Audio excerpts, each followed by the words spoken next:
Good evening, everyone. Welcome to my podcast this evening. First off, I want to thank everyone that gave me some nice compliments in regards to the first three live guests I've had thus far. Just to let you all know, and I posted it earlier this week, I have my next live guest for April, which will be April 7th at 8 p.m. It'll be Gary Smolikoff, who is the lead singer from the West End Dogs. That will be on April 7th at 8 o'clock. I will keep posting that for you to remind you that's April 7th. So, are you ready for the madness? I have my empty bracket here from the New York Post that I haven't filled out yet. I'll be getting into some of these bracket tournaments. I'll go through some of the stuff and some of the secrets that they tell you to pick and all these tournaments. And most of you all know about them, but I'm looking at the games right now. Lehigh is losing to Prairie View. We have the playing games. Yep, Miami, Ohio is playing in a playing game tonight at 10 o'clock against SMU. SMU was the last team into the tournament from listening to all the experts on Sunday. And Miami, Ohio barely got in. They were 31-0, lost in the opening round of the conference tournament. Look, I know their schedule, a lot of people think it's weak, but 31-0 is 31-0, and I thought they should probably have gotten that large bid. So they have a chance to really come out tonight and SMU win the game and advance on. So you're looking at the tournament, which begins tomorrow, first round tomorrow. You got the first round on Friday, and then you have Saturday and Sunday. We'll be down to the Sweet 16 next week. It's one of my favorite times of the year is March Madness. Looking at some of the stuff here, you're looking at the teams that have made the tournament for this year. 10 teams from the SEC. You got 9 from the Big. You got 8 from SEC. You got 12 from the Big 12. Got 8 from the Big 12, sorry. 8 from the Big 12, 3 from the Big East. You have 3 from the West Coast Conference, 2 from the Atlantic 10, and 10 from the MAC. Seton Hall was invited to a tournament. They decided not to play, and they thought they got a snub with the NCAA tournament. I think they got it pretty much right. There's really not too many teams that can complain about not getting in the tournament. I think that the community did a great job. Now, the fun part begins for all the fans out there when they get in these bracket tournaments. How many of you put a bracket in? How many put in more than one bracket in? How many put more than 5 or 6 brackets in? I'll start putting some in tonight. I'm going to do my picks here with you guys with we'll look at some of the stuff here. I'm going to go through some of the stuff I've been looking up and reading up on a little bit and putting some of this stuff out to you when you're doing your bracket picks. If any of you, I'm going to see if anybody's in the chat or have any teams that you're looking at, have any surprises that you're going to be picking, put them on the chat here, and I'll take a look at them. When you pick your brackets, something to remember, you're always hearing pick an 11 seed over a 6 seed. Over the last few years, in the past 5 tournaments, an 11 seed is 10-10 versus number 6 seed. So I'm looking at here, with that theory in mind, I'm looking at, let's look at the 4 11 seeds here against 6. You got in the one bracket, you got number 6 Louisville against South Florida. I like South Florida in that game, actually.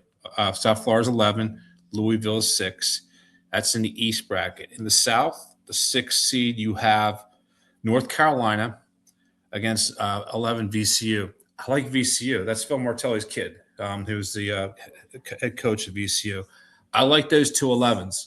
Go on the other side of the bracket, you're looking at the West, the 11 seed. You have Texas, who won last night against BYU. BYU's got that sensational freshman who's going to be an unbelievable NBA player. That's going to be a tough game for Texas.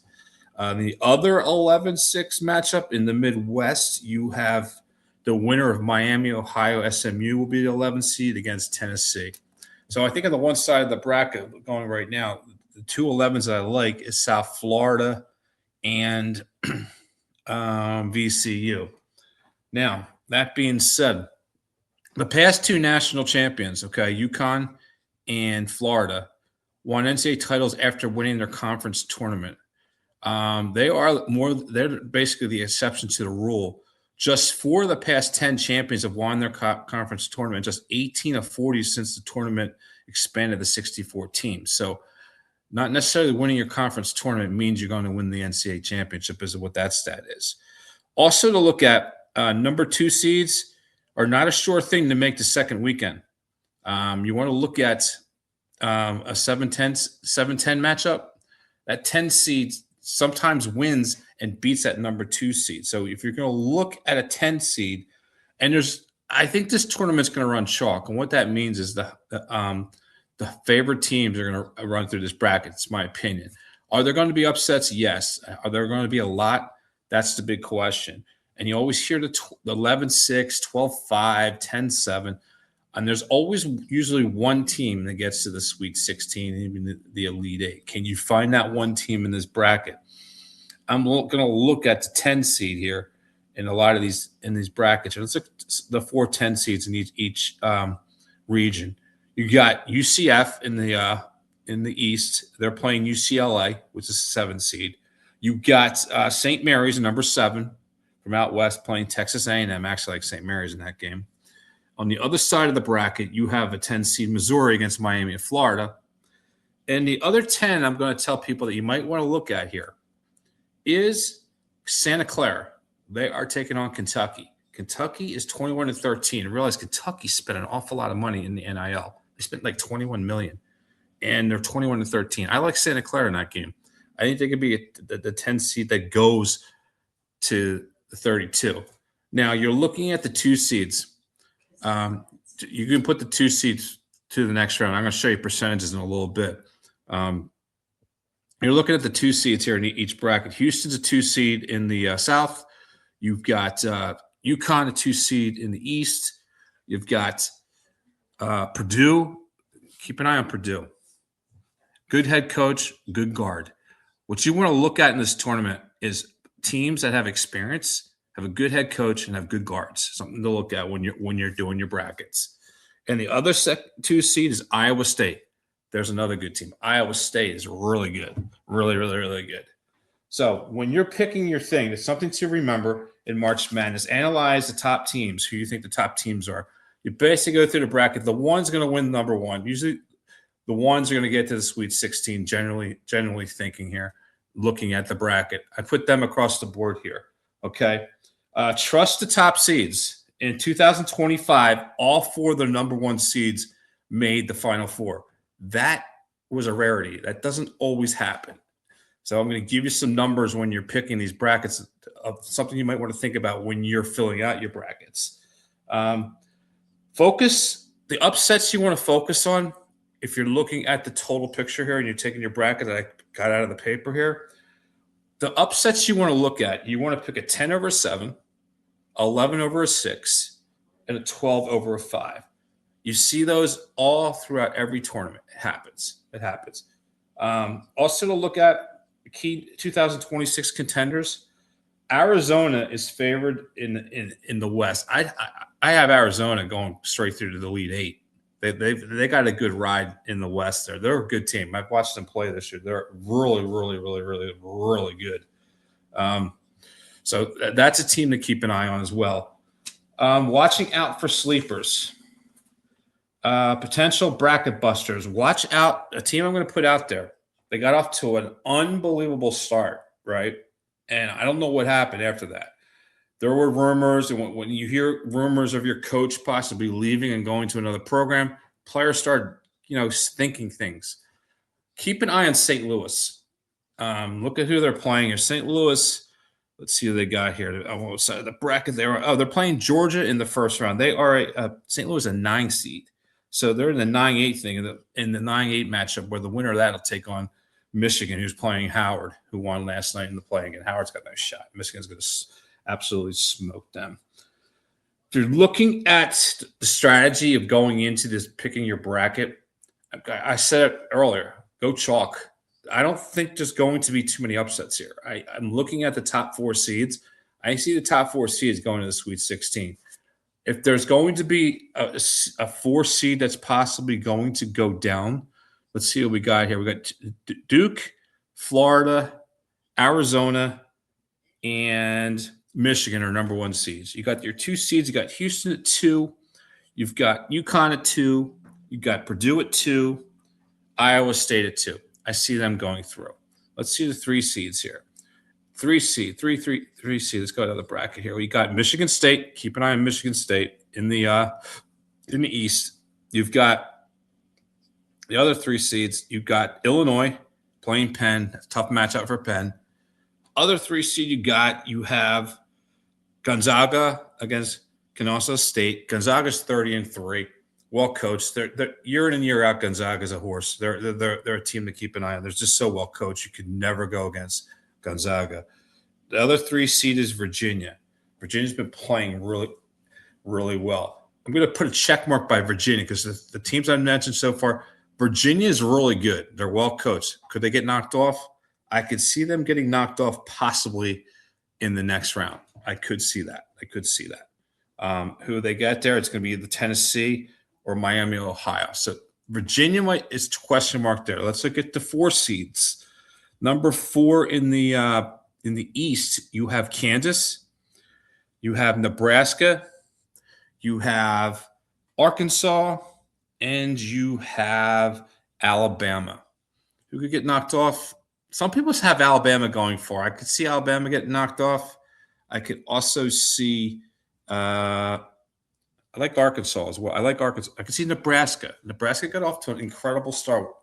This is one of their best years in basketball, Nebraska, but they've been riding that 500 wave as of late. They get the winner. They could be seeing Vanderbilt in the next round. That's a tough matchup. They could be knocked off there too. Expect a 12 to beat a 5. That's going to be what I'm going to tell you here. 12 will beat a 5. Happens every year. Pick at least one. Sometimes you see 2. I'm going to say go with 1. I'm looking at 12 versus 5 in the bracket right now. You got in the East, you got Northern Iowa against St. John's. I don't think St. John's is going down this weekend. I think they're going to get to the Sweet 16. I think they're experienced. I think Rick Pitino's a great coach. I think they learned from last year. I see St. John's getting to the Sweet 16. I don't see that. I don't see Northern Iowa beating them. Other 12 matchup, we got McNeese against Vanderbilt. I don't see that being the one. Some people have taken McNeese. I don't see that one being the 12. On the other side of the bracket, High Point against Wisconsin. High Point's 30-4. They got a pretty good guard. I might go with that one. The other 12 versus 5, this is the one I'm going to go with. I'm going to go with Akron at 29-5 against Texas Tech. I think I got my 12s, my 112. If you want to swing, maybe High Point, maybe. I mean, they got one. I think Akron can beat Texas Tech. That will be my 12. Watch, like I said earlier, watch for experienced teams. Very important. You get a team that has an experienced head coach, number 1, and experienced guards. Experienced guards will take you a long way in this tournament. Okay, and that's for sure. I mean, I'm going to say this about BYU's freshman. He has the talent that he's going to be he has the potential to be a generational type of player, the freshman at BYU. I forget his name off the top of my head. I apologize for that. And like I said, experience helps. Tournament pressure, close games, defensive discipline, and hitting free throws. When you get to tournament time, March Madness time, you got to hit those free throws in those tight games. So you want to go with a team that's a pretty good free throw shooting team as well when you get down into March Madness. What you want to look for teams that allow few points per possession, force turnovers, and control rebounding. It's very important when you're picking teams in these brackets. Avoid too many Cinderella picks. Look, we see upsets. They do happen. Are we going to see them in this tournament? I believe we will. We're going to see a handful. They're going to be early in the first round, maybe second round. You're going to get one team possibly get into the Sweet 16. But I'm looking at this bracket and I'm going to go with chalk with the first top 4 teams, I think, when I'm looking at this. And I think St. John's being ranked 5th. They got gypped. And I think that's motivation for Rick Pitino and his team as well. Like they need any more motivation. They won the Big East regular season. They won the Big East tournament. And last year they got knocked out. And basically being a 5th seed, I think they got a lot of motivation there, and you don't need to give that team any motivation. I think St. John's going to go pretty far. I mean, I'm going through this bracket here, talking about it. I think they got a lot of motivation at St. John's. Typical pattern to look at in these tournaments in the March Madness is first round, you see several upsets. Sweet 16 onward, from the Sweet 16 on, it's chalk. Higher seeds win the games. Good rule of thumb, pick 4 to 6 first round upsets. That's generally the rule of thumb. Pick four to 6. I see maybe 4 here. I went through a couple. I might be up to 6. Always, but keep the higher seeds advancing later on when you get to the Sweet 16. The favorite teams usually generally win those games, and that's something to remember. Pick one Cinderella team. Every tournament, like I said, there's usually a double-digit seed that reaches the Sweet 16 or Elite 8. Which double-seeded team do you see here that could get to the Sweet 16? Well, let's look at 10 through down here. I'm looking down the bracket, who I could possibly put out there. Let me do this. Can I do this? Should I do this? What 10 seed or below?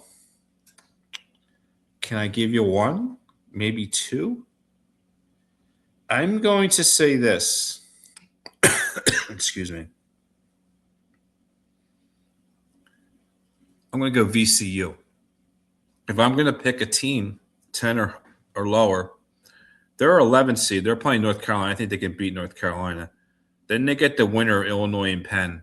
I truthfully don't think Illinois is that good. I know they're a 3 seed. I think VCU can beat them. So if I'm picking a lower seed, I don't see a 12 seed. Maybe Akron could get to the Sweet 16, because if you look at Akron here, right? Akron will play the winner of Alabama Hofstra. Some people think Hofstra could beat Alabama 13-4. Let's say put Alabama, they're playing Akron. Akron might have a shot against Alabama. So it could be Akron's a 12 seed. You got VCU at 11 seed. I don't see a 10 seed getting to the Sweet 16 from just my guessing here.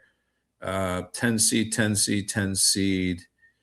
On the other side of the bracket, Missouri. No, I don't see Missouri going there. I don't see Santa Clara. Santa Clara's really good. I have this thing for South Florida as well. They're an 11 seed too. I have them beating Louisville, and then they have to probably get Michigan State. So I'm going to say Virginia Commonwealth would be maybe my double-digit pick by just looking at it. I haven't filled out my bracket yet, but by just looking at this very quickly, they would be my double-digit team to get to the Sweet 16. Also, check matchups. Don't go by seeds. A lower seed can win if the matchup favors them. You just got to look at different things with some of the stats that I gave to you to look at. Experience at guards, good head coach, shots. Some teams that shoot well with 3-pointers. You're looking at Penn. They can stay in that game if their 3-point shooting is on. They're going to keep that game with Illinois close. That will keep. Not saying they're going to beat Illinois, but if their 3-point shooting is on, they're going to be in that game. When you're picking a champion, okay, champion from the top seeds, historically champions are usually 1 or 2 seed, number 1 or number 2 seeds. Safe rule is to choose whoever you want, whoever you think is going to win the national title. It's either going to be a number 1 or number 2 seed, generally speaking. Simple formula, bracket formula. Final 4. I would pick 2 number 1 seeds, a number 2 seed, and pick up a team either 3 through 5 seed. Upsets 4 to 6 in the first round. Cinderella 1, 10 to 12 seed to the Sweet 16. I gave you some 10 to 12 seeds, and the champion's a number 1 or number 2 seed. Some of the statistics that I want to go over with you here is I pulled up some statistics online of the percentages historically of the matchups in round 1, like 1 versus 16. One always wins. Usually it's 99% of the time. We saw a few years ago that didn't happen. Virginia lost at number 1 seed to Baltimore, University of Maryland, Baltimore County. 2 versus 15. The 2 wins 94% of the time. Just generally go pick the 2.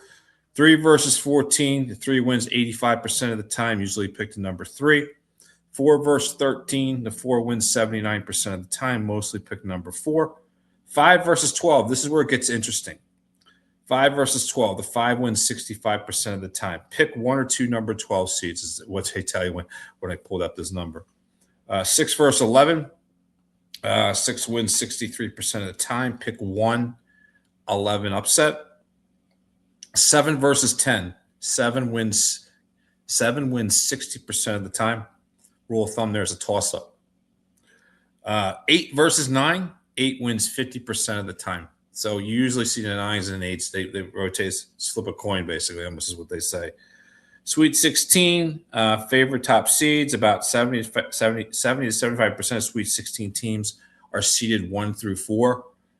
Typical bracket, 3 number 1 seeds, 2 number 2 seeds, 2 to 3 seeds from 3 to 4 range.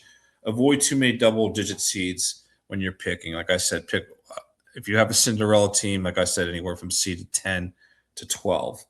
The Elite 8 power programs dominate. Historically, the Elite 8 is heavily chalk. Expect a mix, 2 number 2 seeds, 1 to 2 number 2 seeds, 1 team seeded 3 through 5. Just some rule of thumbs to pick when you're picking these brackets. Why? Just have fun with it. Just have fun with it. That's what I do, and I'm not going to sit here and tell you don't put 16 brackets in. Do what you want. Some people, you hear them on sports talk saying, "Oh, why will people put them?" Who cares? Pick a bracket. I usually go with 1 or 2. Sometimes I pick 3 different brackets and put them into these things online at CBS Sports Line, CBS.com, ESPN.com, whatever other things you're in. I want to work. I have another friend of mine is doing one. Just put them in here. I'm just going to fill out mine tonight. Probably submit stuff in tonight after the Miami, Ohio game, and be ready to go tomorrow and watch the tournament. Have fun with it. Enjoy it. It's a fun time. It's one of my favorite times of the season. As for local teams, for me, from being from Philly, Villanova's playing Utah State. I like Utah State in that game. Kevin Willard's done a great job with Villanova in his first year with Villanova.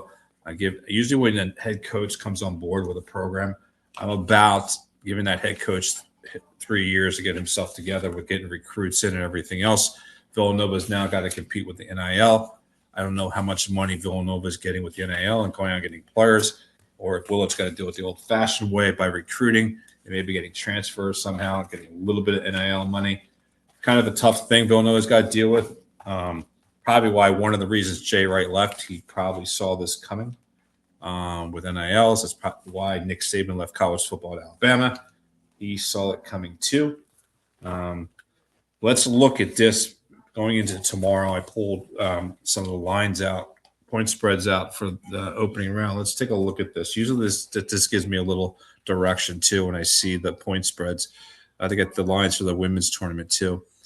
They got Thursday, Friday lines out. Let's see where North Carolina is a 2.5-point favorite against VCU.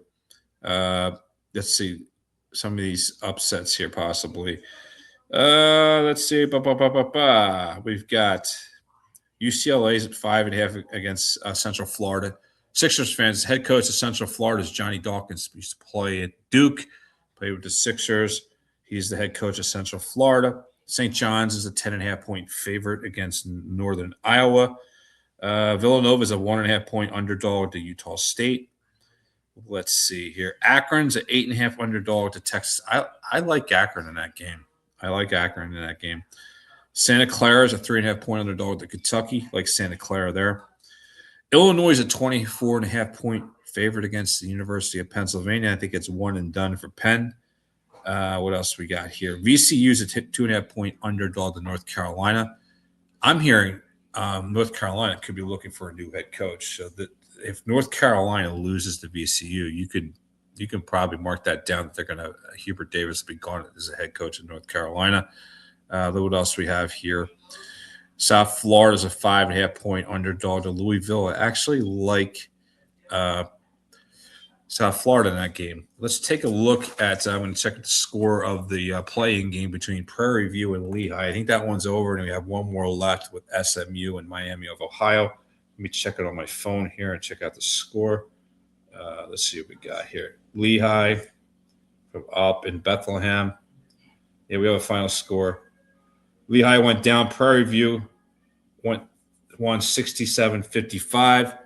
Prairie View will now go on to Friday night and take on the defending national champion Florida Gators.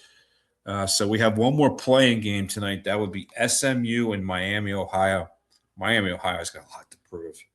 31-1. They're playing in a playing game. That's absolutely crazy. Just crazy. Just crazy, crazy, crazy, crazy, crazy, crazy. So next week is the start of the MLB season.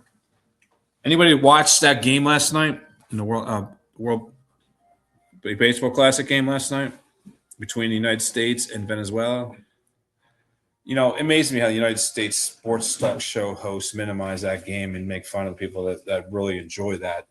Take a look at the players that played for Venezuela. They were crying. They were happy. Look what happened to Venezuela and everything. The fans, the countrymen in Venezuela, the kids got out of school early. There was tons of people watching this game on a big TV in the center of Venezuela's capital. And the players, you saw them tear up when they beat the United States. And you've seen the Dominican Republic, the fans down in Miami cheering. The world, it's a huge for these folks. It's kind of like the World Cup of soccer. You know, those World Cup of soccer, the United States isn't really good at that sport, generally speaking. We've taken it for granted with our sports teams. You know, people busted on Aaron Judge of the Yankees. Look, I'm not a fan of the Yankees, and Aaron is a great player and doesn't seem to rise when it comes to the playoffs. And look, that was basically a big game last night. A lot of people in New York were like, there goes Aaron Judge. I mean, guys, relax. It was a March tournament game. Yeah, it was a pressure situation, but, Bryce Harper with the unbelievable home run to tie the game up. But Venezuela, watching this, I was happy for them, for everything that's happened to their country and just winning that. You just saw how important that was for the players and also the people that were in the stands in Miami, which no doubt exiled from Venezuela and watched their team win a world championship. And those players are heroes. Every time now they go back to their country, they're going to be heroes. And you're hearing sports talk show hosts, oh, it's about the World Series. It's, who pays you? Okay, that's true. But MLB has put this tournament together to generate more interest in the game of baseball. And we're seeing outside fans outside of the United States that are really taking grasp of this better than we are. You see when you're seeing this going, you understand why some people think we're just arrogant. We just, seriously, I mean, I enjoyed the game last night. I thought it was a great game. It looks like MLB did the right thing here. I think within the next 5 years, this is going to be even bigger. It's going to get bigger and bigger, and we've seen it. We're watching these players playing for other countries. They are getting into the game. We didn't watch the USA team get into the game. Let's be real. The players got into it. It's about country. Really, it is. I'm not going to compare it to the 1980 Olympic team, but look, I enjoyed watching it. I really did. I enjoyed watching the fans, how they, with the horns and all that. It was entertaining to watch, just to see the fans get into it. I enjoyed it. For it being March and being basically a preseason type of thing, I thought it was awesome. I thought it was great. It was good baseball.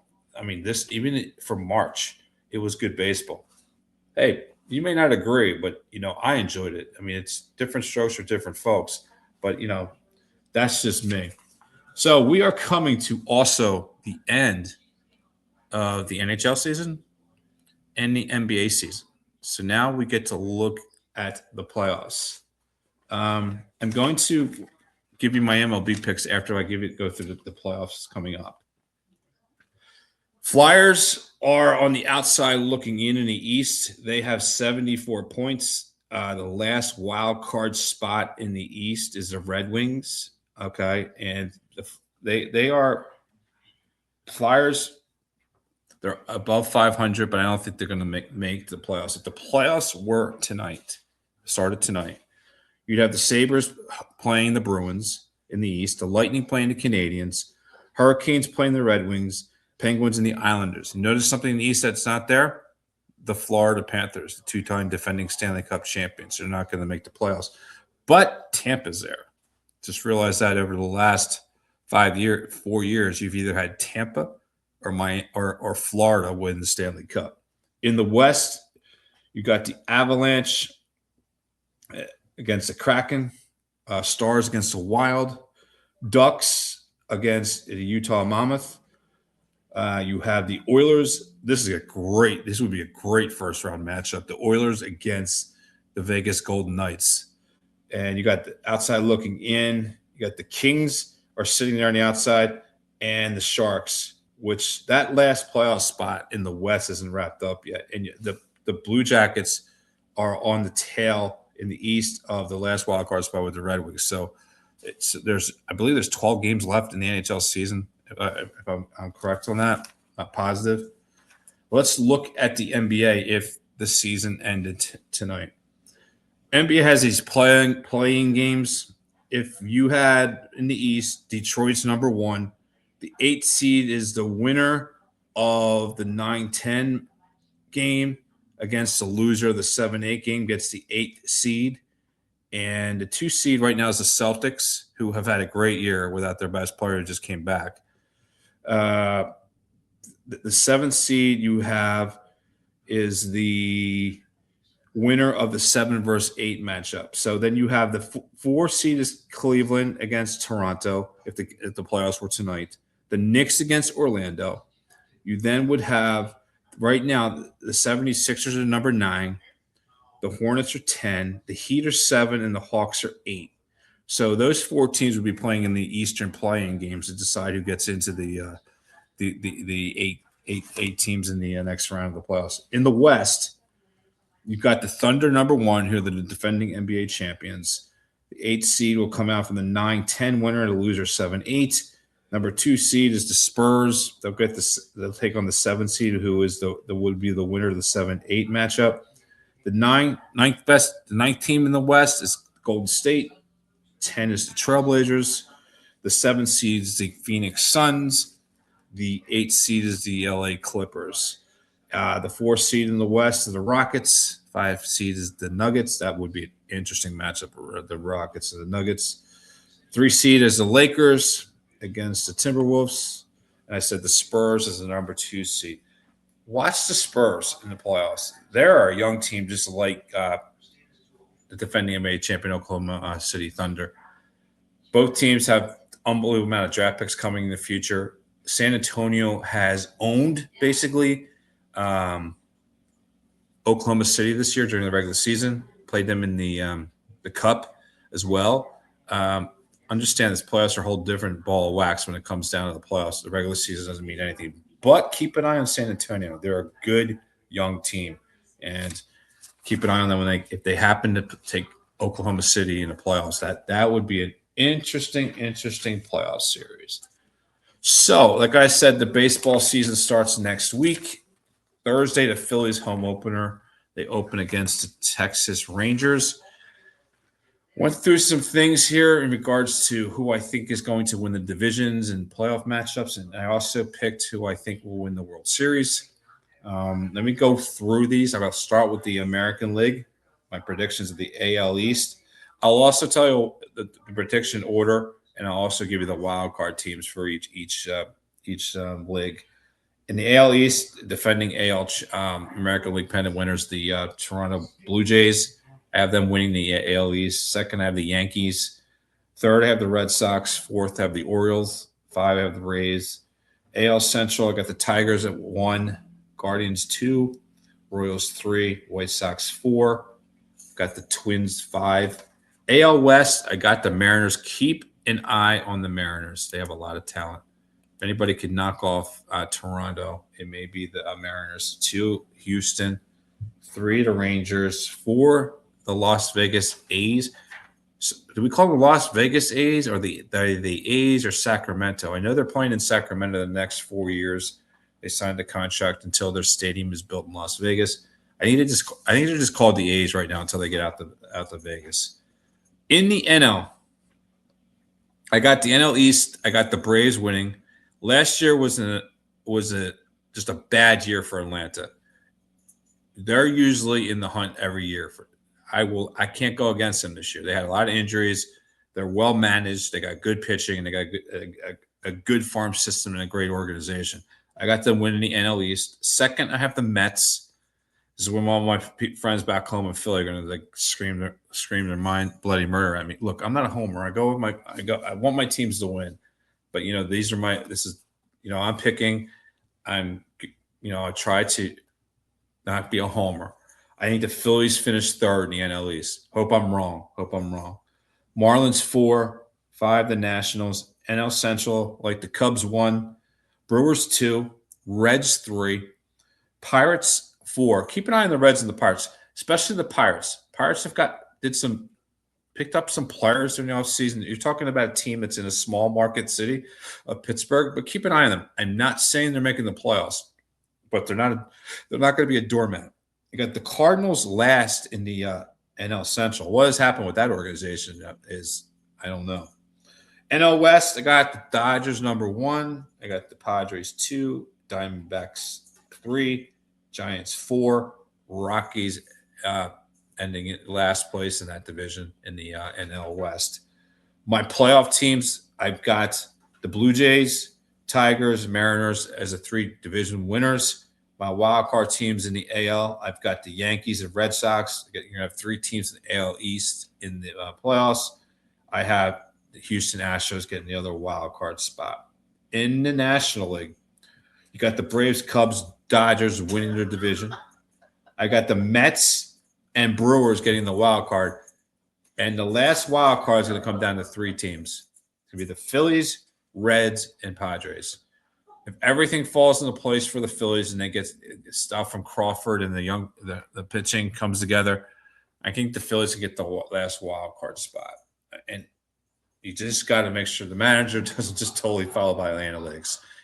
I'm a fan of our manager in Philly, but he just is an analytic guy. He just goes by the analytics. He pulls his pitchers too soon. And I am not going to blame him. I won't. I'm not a big fan of Dane Dombrowski. He's responsible for the talent. They didn't really do that much during the offseason, but they're going with some youth this year, hopefully injecting some youth into this veteran lineup, which I said at the time when they didn't really sign anybody about a month ago, they're bringing the band back again. They had to sign Kyle Schwarber. That was a no-brainer. You don't want him going anywhere else. That was a no-brainer. Bryce Harper, hopefully that home run last night. I know some people it's meaningless. It's preseason, but look, it was a pressure situation. Hopefully that gives him some energy for the season. I'm a big fan of Bryce. I think he took it to heart too much what Dombrowski said about him. Hopefully that should for me that would fire me up to prove, hey, look, I'm still elite. And I think Dombrowski was just saying, look, he didn't have an elite season. I don't think he was.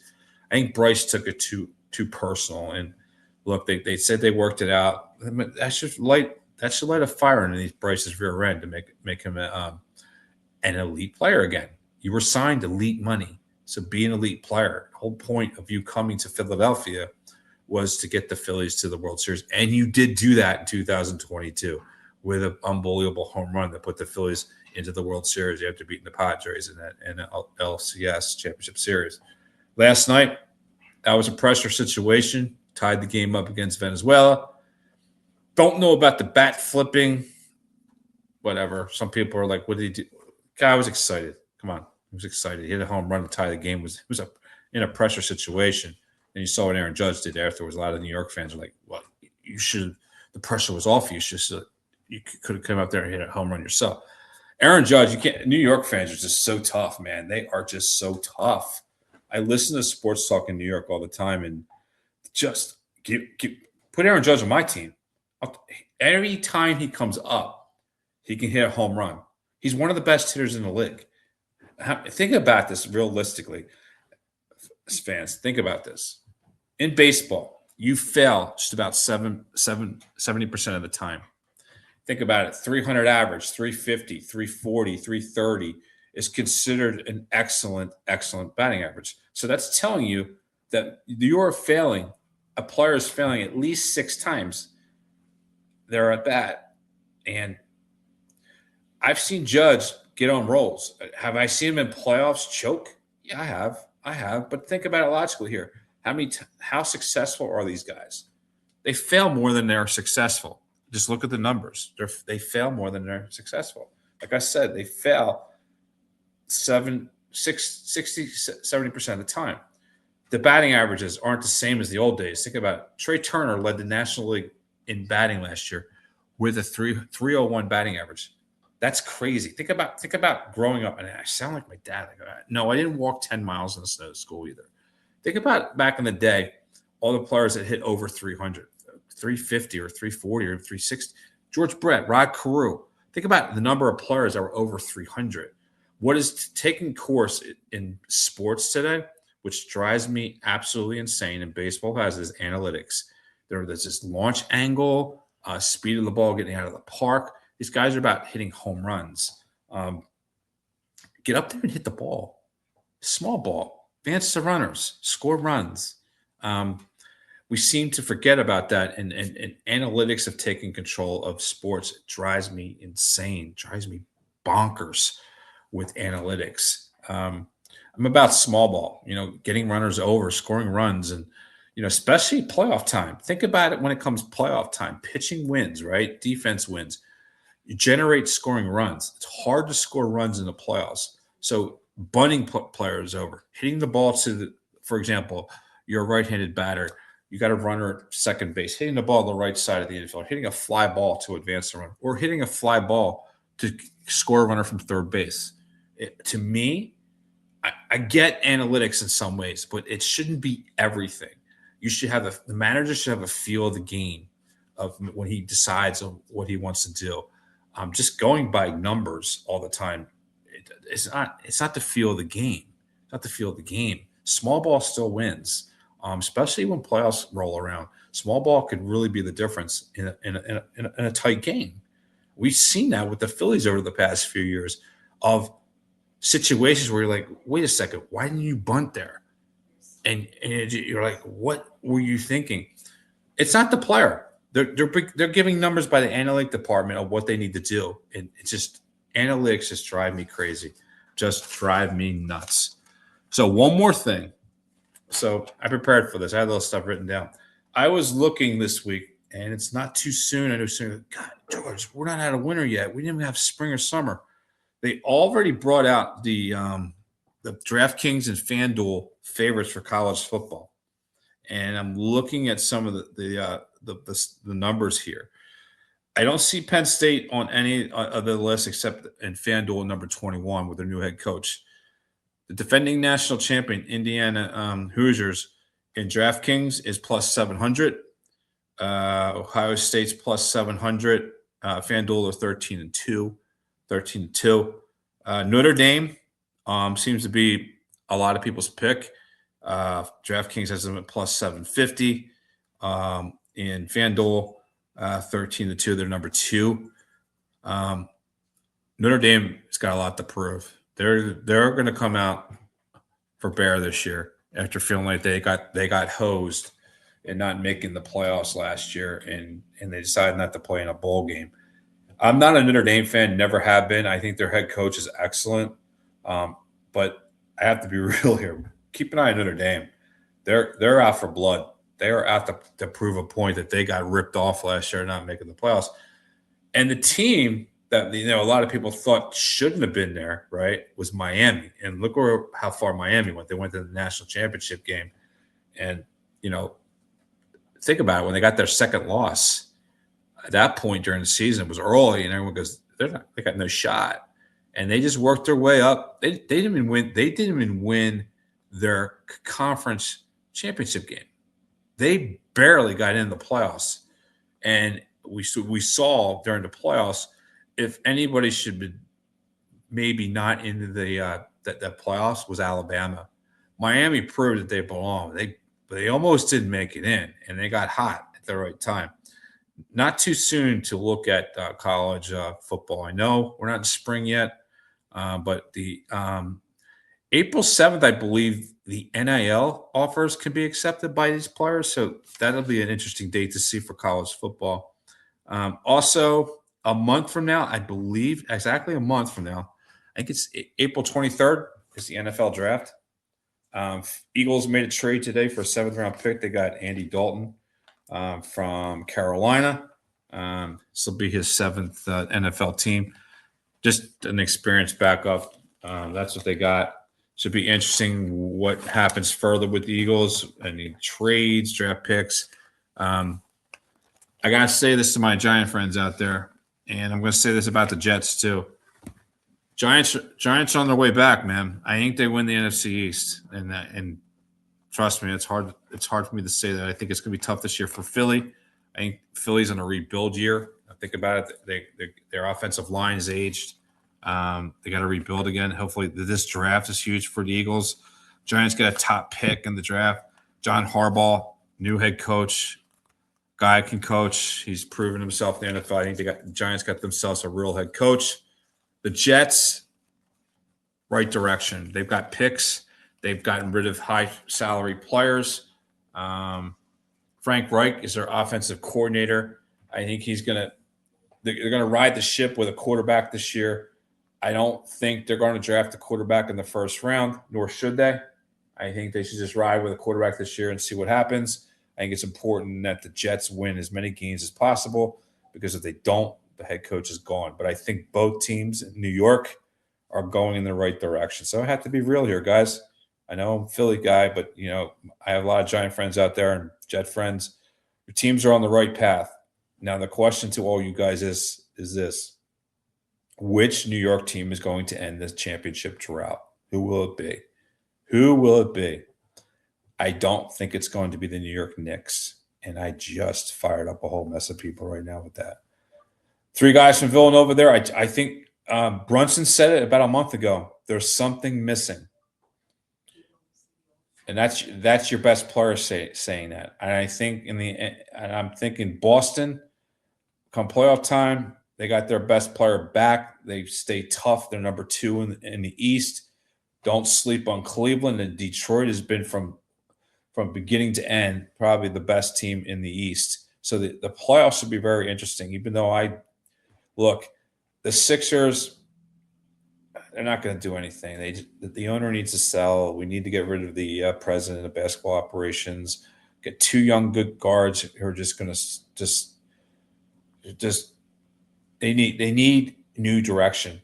They need new ownership. I'm not a big fan of Josh Harris. Let him go down and play with he got his NFL team from his home city of Washington. Go down there. You don't get Philly. You don't get Philly at all. Get someone that runs the Sixers that gets the rich basketball history of Philadelphia. It's a great city for basketball. Probably one of the best cities for basketball. I'm going to say that in regards to college as well. Call it the Big Five. Call it the Big Six with Drexel there. Excellent basketball in Philly. Rich tradition. It's sad to watch the Sixers. I think Joel Embiid, he's the last stain, and that's the word I'm going to use for the 2 words that annoy me to no end. Trust the process. 3 words. Trust the process. That was tanking. And this guy, he misses. I think I saw a stat. He's 1,500 games in the NBA. 750 he's played. Is that right? 750. He has played 50% of the games and missed 50% of his games. Is the stat. He's a dog. It's time. He's a ballerina. It's time to get rid of him. You're not going to win with him. We had our chance and dropped the ball. And he's the last bad memory of all those tanking seasons. And what did we generate out of those tanking seasons? It was just him. That was it. Think about it. Think about the players that got rid of. And the mistake that we signed Tobias Harris instead of wrong guy to sign there too, to that long-term contract. The Sixers, as someone from Philly says, are 4 years away from being 4 years away from being 4 years away from being 4 years away, which I'm going to repeat. It's sad. As long as Josh Harris owns that team, they are not going to win the championship, bottom line. So, guys, again, my next live guest will be on April 7th at 8 p.m. Gary Smolikoff, the lead singer from West End Dogs, will be my guest. I hope you all enjoy that when I have my live guests on. Hopefully those will grow bigger. That's my goal, to make those bigger and have more guests on down the road to hopefully entertain all you, and you all can find out different things about the guests, which is great. It's all about them being comfortable. It's how I present it to them. I also tell them, hey, look, all this is pretend that I'm sitting in your living room and we're just having a friendly conversation. That's all it is. And you've seen the three ones I've had thus far. It's great. I've gotten a lot of feedback from it. I hope you enjoy them. I prepare for those pretty well. It's something I take great pride in, and I continue to do that. And hopefully, as it grows bigger, I can do more guests during the month. But I'm doing one a month to get it rocking and rolling, and see how it goes. But it's been pretty good thus far. And thank you guys for watching those too. Without you, they wouldn't happen. So thank you for watching. Tonight was about sports. Good luck with your brackets. March Madness is here. Good luck, whatever contest you get into. Hopefully you do great. I know that no one will get a perfect bracket. Is that still around, the perfect bracket? You get $1 million. Got a better shot at getting struck by lightning twice than getting a perfect bracket. But hey, it's like winning the lottery. You can't win unless you play, right? So good luck with your brackets. Have a great night, guys. Love you all. See you. Bye.